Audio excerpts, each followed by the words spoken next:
Welcome to Raven Talk, the official podcast of the Raven Tribe.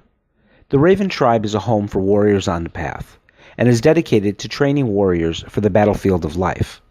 Visit us on the web at theraventribe.com, where you can learn more information on membership, warrior training, as well as links to our official YouTube channel, Facebook group, apparel store, and our official bookstore, Marshall Books.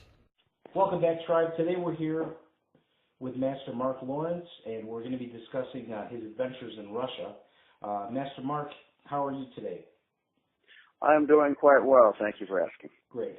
So, Master Marc, can you tell us a little bit about yourself and specifically what your involvement is with the Russian martial arts? Well, I am a lifetime martial artist, honoree of the Martial Arts History Museum, author of over a dozen books on martial arts. I teach a number of martial arts. I hold multiple black belts that have been earned. No honoraries, thank God. I'm also a student in several arts. So kind of to give you some background, as most people know me for Filipino martial arts, I also teach Kempo, and that's typically on a Saturday. I'm also known for teaching in the historical European martial arts, the Scottish Highland broadsword, along with the Bowie knife. One of the things that I also teach within the HEMA community is I teach the use of the Russian shashka as well as the Russian lance. I've written two books that are translations of the original military manuals for the use of the Russian shashka, so they are historical pieces as well as useful manuals. Now, tell me a little bit about how your involvement with teaching, Russian sword work brought you to Russia. Well, it goes to my heritage. I'm half Russian, and so having been chasing down ancestors and getting back into the Caucasus and seeing the areas where the Cossacks lived, where the Caucasians lived, where the wars happened, and actually traveling all the way back into the back mountains of the Caucasus. And then being a martial artist, I've made friends and done research, so it's taken me to people who still do the old methods and teach them. And one of them being Dr. Felix Melkov of the museum at Nalchak. And to be able to get in there and then spend time with him and learn about his methods for the fast draw and cutting methods that he has, and well as other friends of mine there that I have gone and spent time with to see their methods. And what I found when I was there was, it's interesting, from a cultural point of view to see, what my research has brought me to, coming from, being of Russian American heritage. When I was a kid, it was always kept on the QT. You didn't talk about it. You didn't tell people that you were part Russian because, they were the bad guys. Even though the Russians have been in America and settled in California, mind you, for over 200 years. We have Fort Ross. Most people don't know that. And so it's kind of funny because when you look at Russian martial arts, most people think, oh, they don't have their own martial arts. Well, actually they do, and they have numerous martial arts, but they're very much, you have to be somebody looking for them and make friends to find them. Interesting. So tell us a little bit about this recent trip. What did you go to learn out there? What were your goals for this trip? Well, I had a really unique opportunity to go to Russia for a number of reasons. One was I wanted to, personal journey was to get back into Kislev and to see where they make the swords. They've been making swords for almost 2,000 years in the area of Kislev in Dagestan. So I wanted to see I wanted to see this place in Russia that has been known for using Burat steel and making Damascus swords, and actually seeing what they had. And so I got a chance to get there and actually see the swords.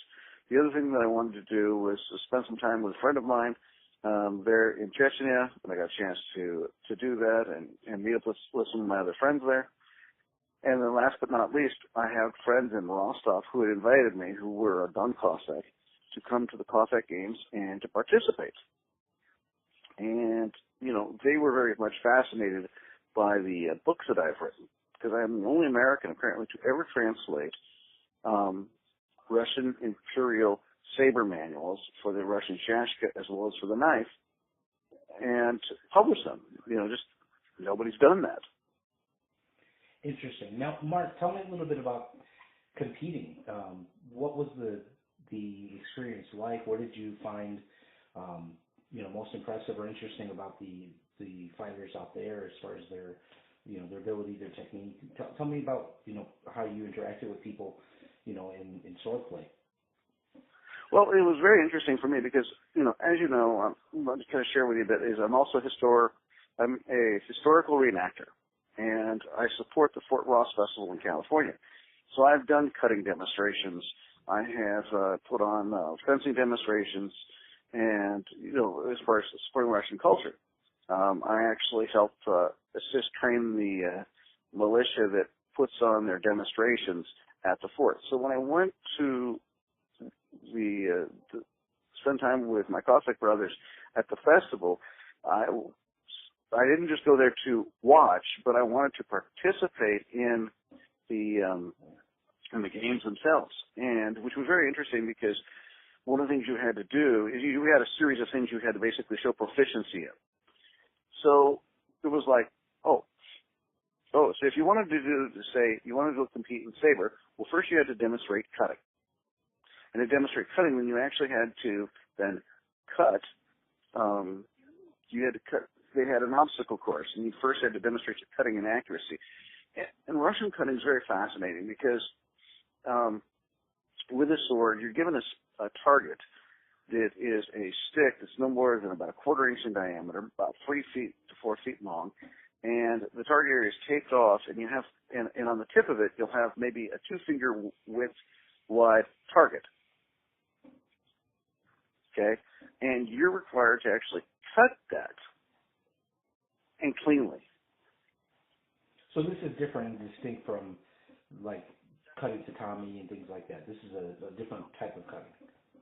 Oh, very much. It's very, very precision. I mean, so they had me do it 3 times, and then they said, "Oh yes, now you have to go to the obstacle course." And I'm like, "Obstacle course?" Question mark. Mind you, I cut bottles in my backyard with my students. I've done demonstration cutting. I've cut clay, but this is precision cutting.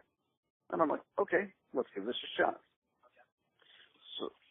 So I said, all right. And what they had 10 targets. They explained the rules. And mind you, my Russian is limited. I have about a 500-word vocabulary, so it's functional, but not quite, not fluent. So fortunately, one of my friends was doing translation for me. So what they had me do is each one of us had 10 targets. 2 were low to the ground, and again, small area of targeting to cut. Then there was upright targets that we had to cut, and then at the end there was a target in which you had to stab. You had to have a lanyard on, so that way you didn't lose your sword. And it was done, mind you, in traditional gear, and you were required to run as fast as possible cutting these targets. Interesting. So we're doing precision cutting on the run through an obstacle course. Basically, the idea was that you would, the idea was basically it was like you suddenly attack a camp, so you're hitting your targets as fast as possible to take them out. And and when you stab the last one, then you withdraw your blade and then hold it up, and the time stops. My time was 15 seconds for 10 targets, and it's spaced over 60 feet. Wow. Now, after you went through this experience, what came next for you? Were you then able to compete? Would they allow you to? Well, that basically you get to move on from there. So then the next part is then you have the fencing competition. So you see, it starts with which is interesting because I didn't realize how big this tournament really was. I went, okay, it's a regional thing, et cetera, et cetera. Actually, I found out it was one of the really big tournaments. You had Cossacks from all over Russia that had driven for hours and hours to be there. Some had taken the train. I was like, ow, So there I am competing, and I'm the first American to ever compete in it, mind you. You know, it's funny, they gave me a nickname. They called me the Los Angeles Cossack. Nice. Yeah, it was kind of funny because it was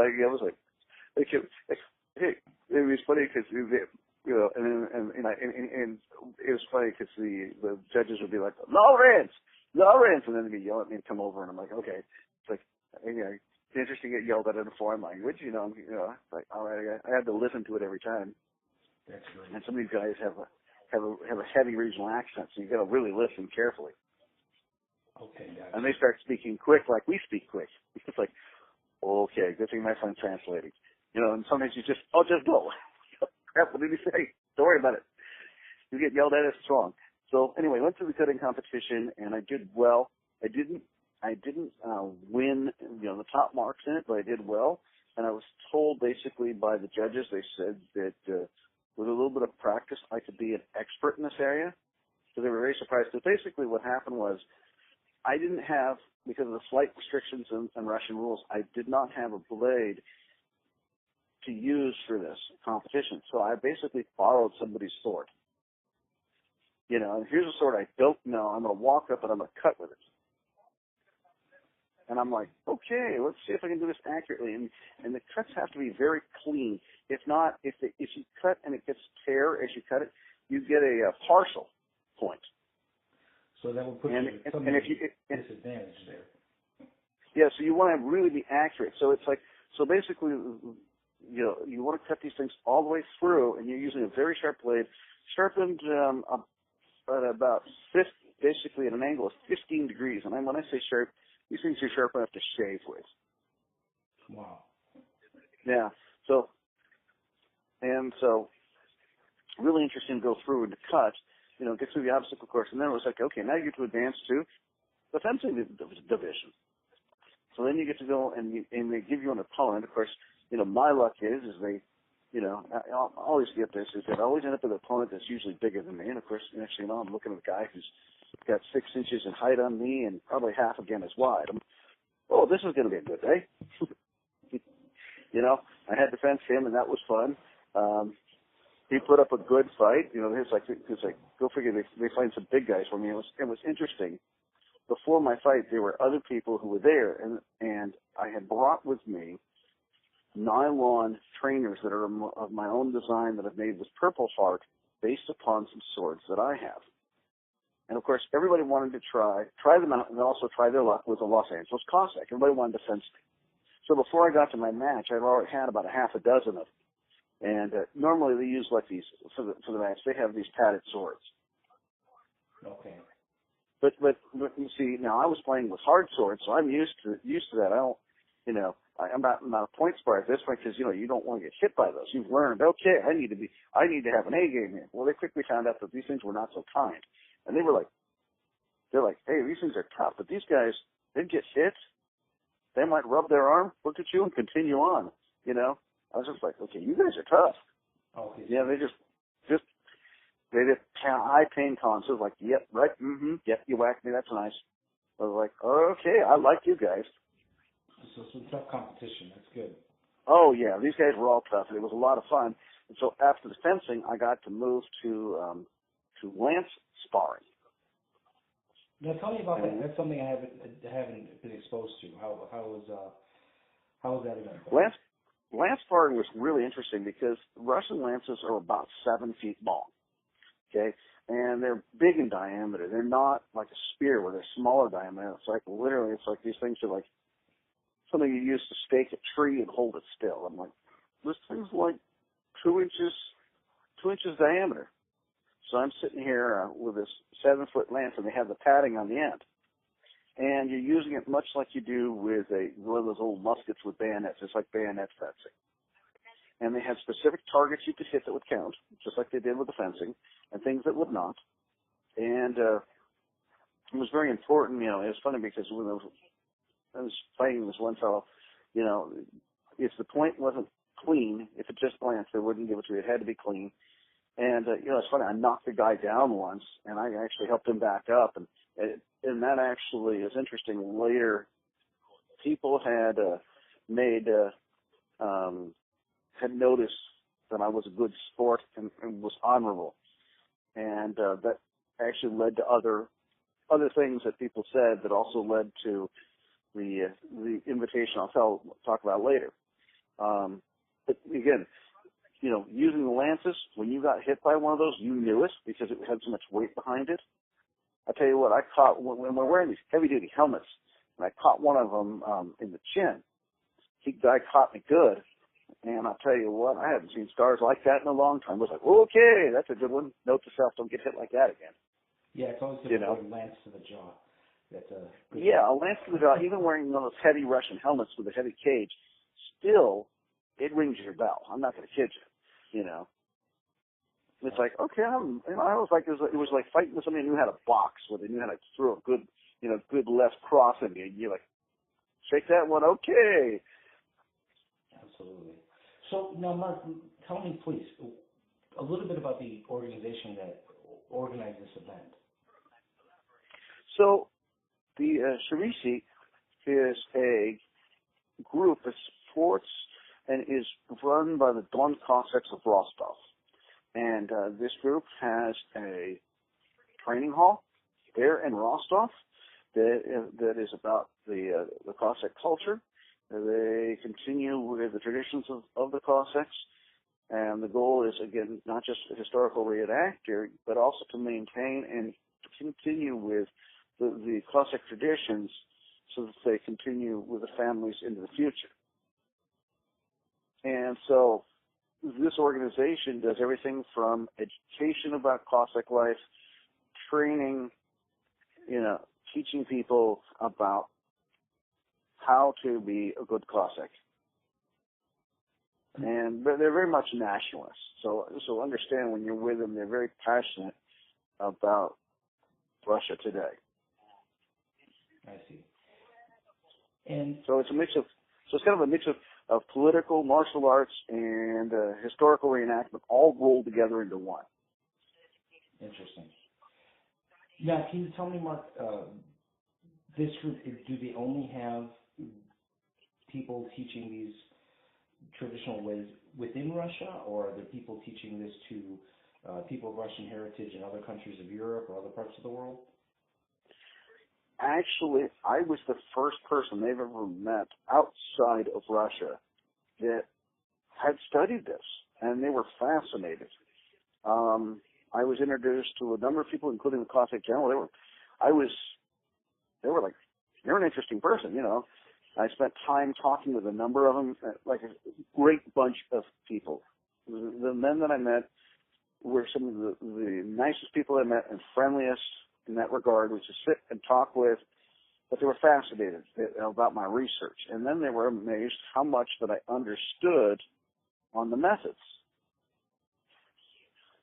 That was the thing that fascinated them, is that literally, based on what I had learned from studying the old dances, and then looking at the manuals, could actually replicate the methods to the point of being proficient. And they were just like, and you're half Russian, and you learn this like that? And they're like, okay, explain. All right, now. And then, of course, that's why I really wanted to find me, to see if I was really that good. From young ones to old ones. So literally I had guys who I would consider in my grandfather's age. They're like that old. They're like, come on. I'm like, I'm thinking I'm going to hurt this person, and they're wanting to play with me with knives. They want to play with me with swords. I'm like, I have a thing about people with lots of gray hair. I don't like actually, but they're still tough. They're like, I'm getting basically a Russian, come on. I'm like, made a lot of friends that way too, because it's like, I'll respect you, let's go. And so they're very fascinating, because outside of Russia, the use of the shashka is almost unknown. There's people that you'll see things on YouTube, and it's completely nonsense. That's the sad part, is that there's so much crap out there, that's basically done for dance and show. A good example of what I'm talking about is twirling. Twirling is done for show. It is not a fighting method. And the Cossacks will tell you, no, that is not the way it was done. That's not how it's done. And trust me, you try it out there, you'll get hit. And I saw people try the twirling methods and get whacked. It did not work. Back to basics. The basics that are found from the fast draw to the accurate cut to the slit work, the basics still are the basics. So it sounds like you were able to go out there, introduce yourself, gain some respect from this community. What's next for you with this community? Well, it was really interesting because while I was there, I just went there to compete, to have some fun, and to make friends, and to actually get with my. It was interesting because some of these people I've known on Facebook for a while, for several years, but hadn't actually been able to sit down and have a meal, share a drink with them, and it was interesting because with that, while I was there, and this is what I haven't told you about, is the Don Cossacks have friends that are also within the Scottish community. There's a Russian-Scottish community that lives there in the area too. And the Scots actually served for the, for protection of the Tsar as well. So they play a game called shinty there, which actually came from Scotland. And it's actually a very rough and tumble game. It's kind of a cross between field hockey, rugby, and golf, all rolled together. And I actually ended up getting talked into a shinty match, let alone actually thrown onto a team. And next thing you know, we are playing in the Cup of Cythenia. It was like something out of Ferris Bueller's Days Off, because here I am in this. Yeah, all these guys got like uniforms and all this stuff, and I'm the guy in jeans with a raincoat on. I'm working defensive, going, I just had a fast lesson. Let's see how well I can remember what I was told. I mean, these guys played rough. They like to wrestle. You got to walk. You'd have to block with your stick. Anyway, afterwards we all sat, had a good evening with each other, and it was interesting because of all of that. I had gotten, I said my goodbyes to my friends, and we called it good, and we had spent some time, and I came back here to the States, after my long journey back,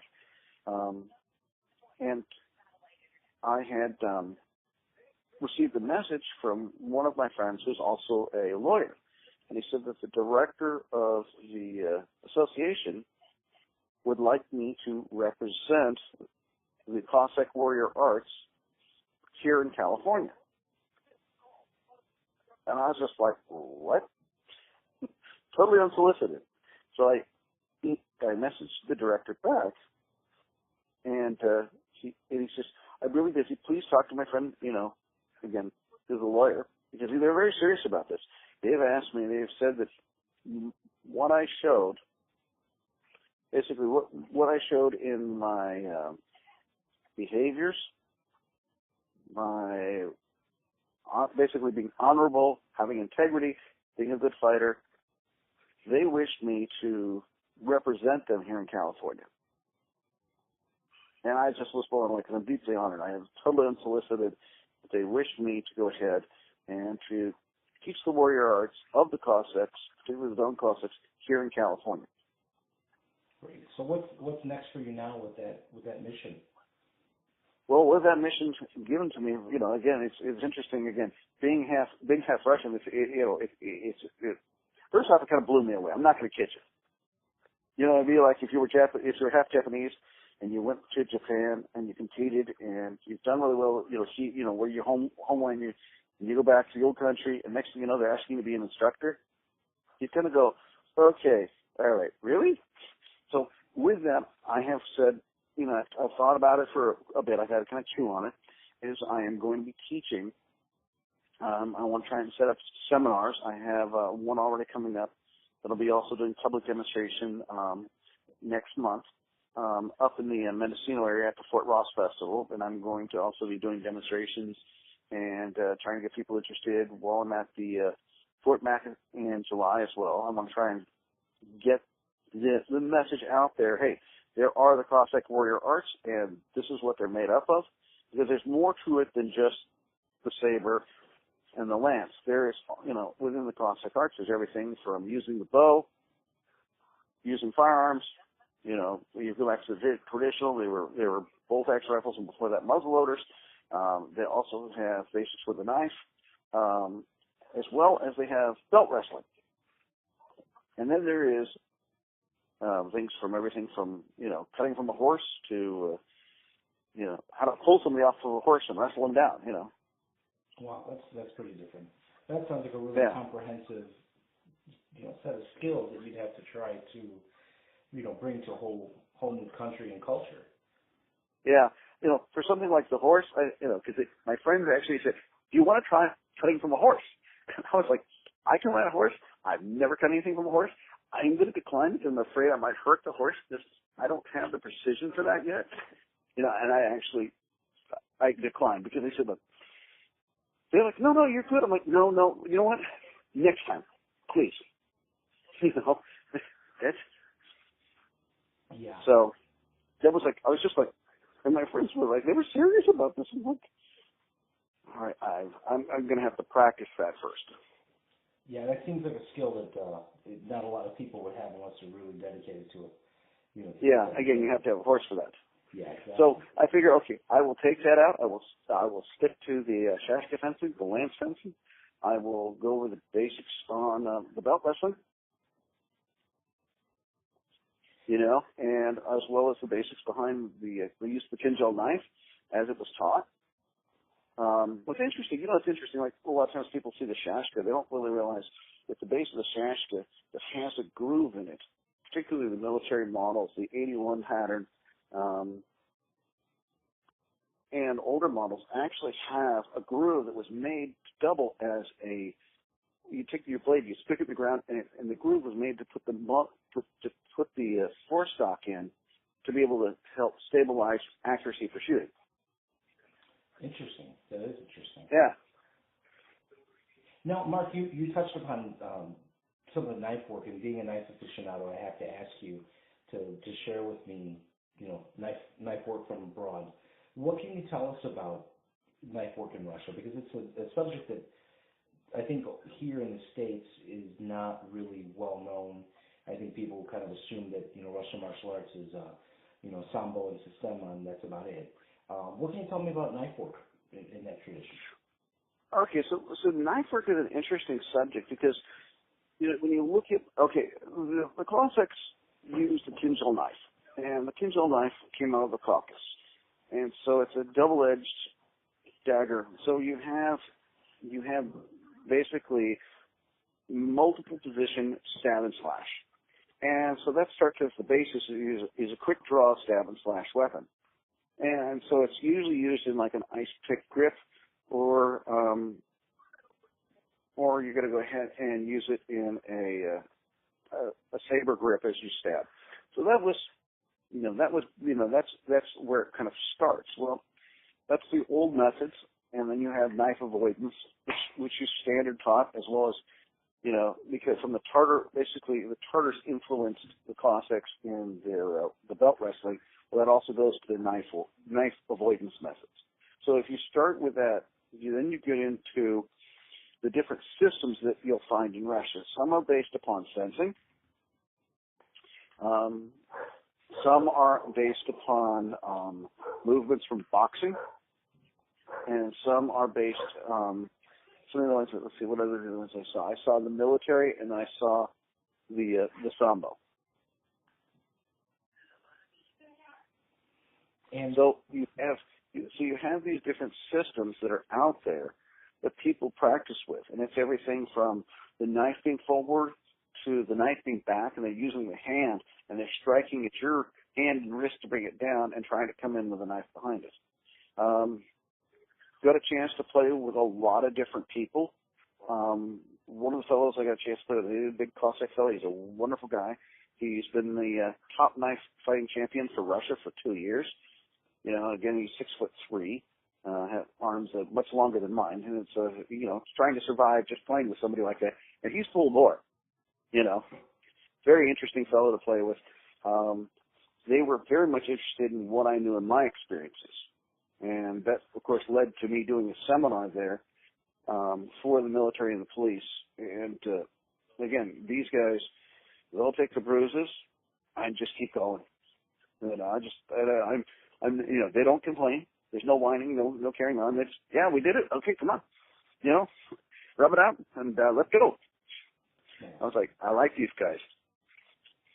Yeah. So interesting. Like I said, there's about 5 prevalent systems that I ran across there, from the old Caucasian style, to the boxing, like I said, to the sambo, to the military, to the fencing.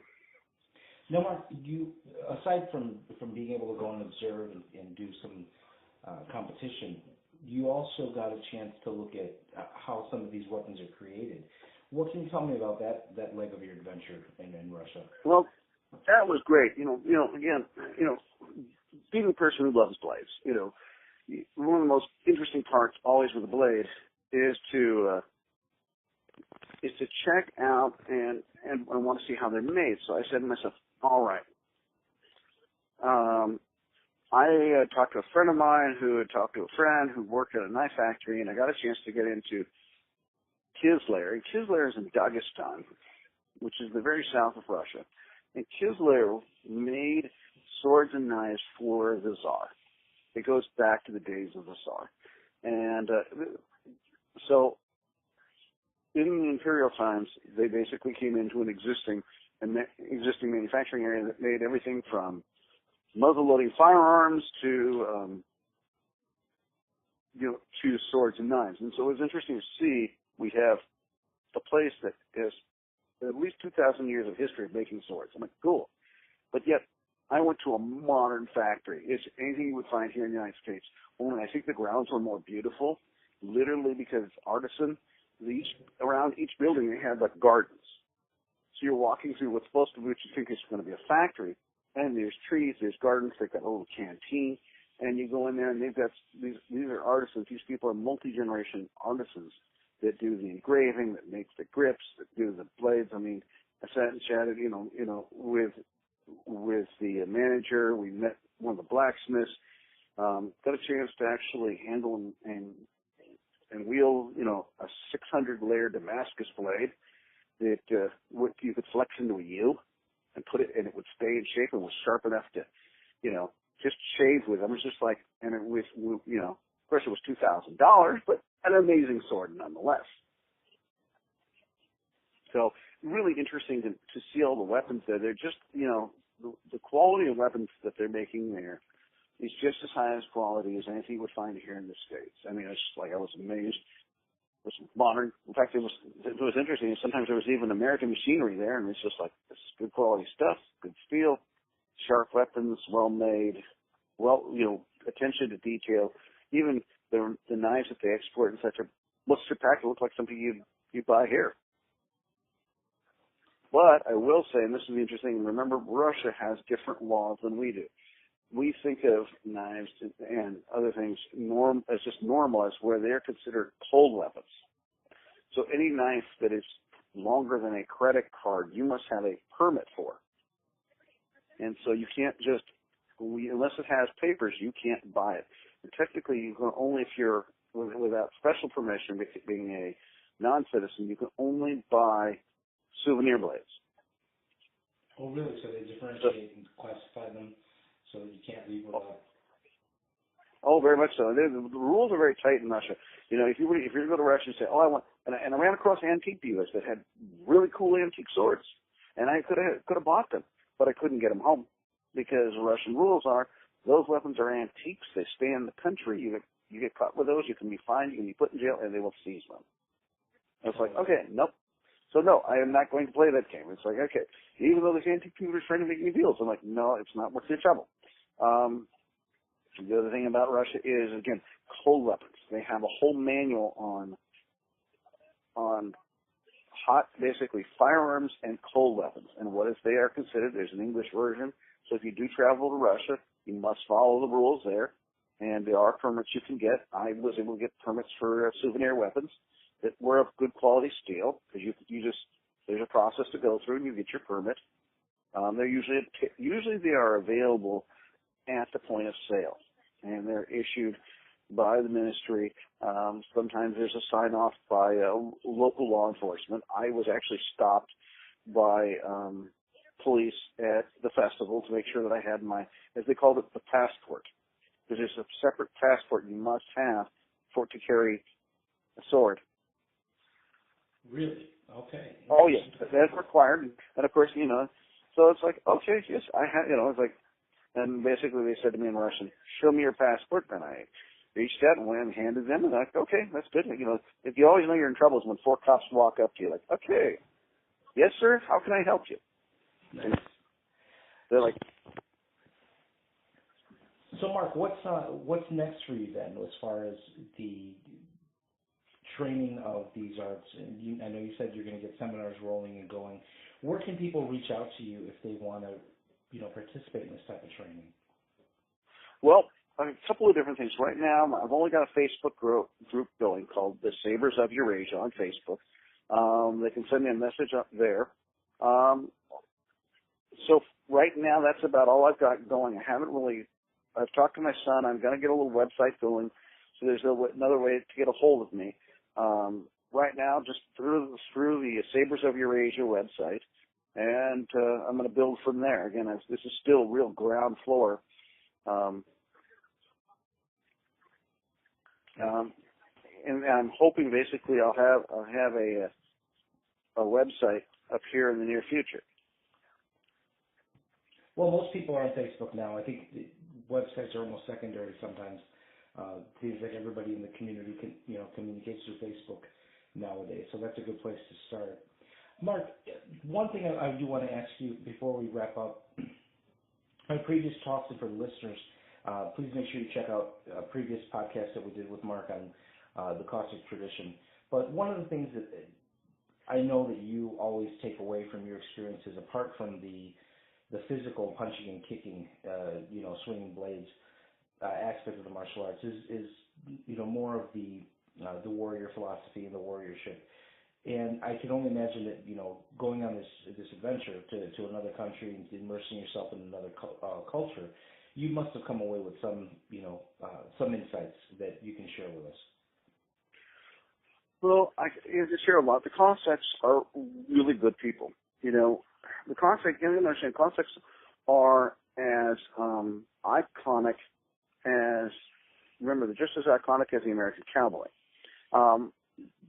The Don Cossacks are an interesting group of people because, they are very much family-oriented. They believe in caring for the elders. They believe caring for the children. The Remma is funny. We have very much the same values.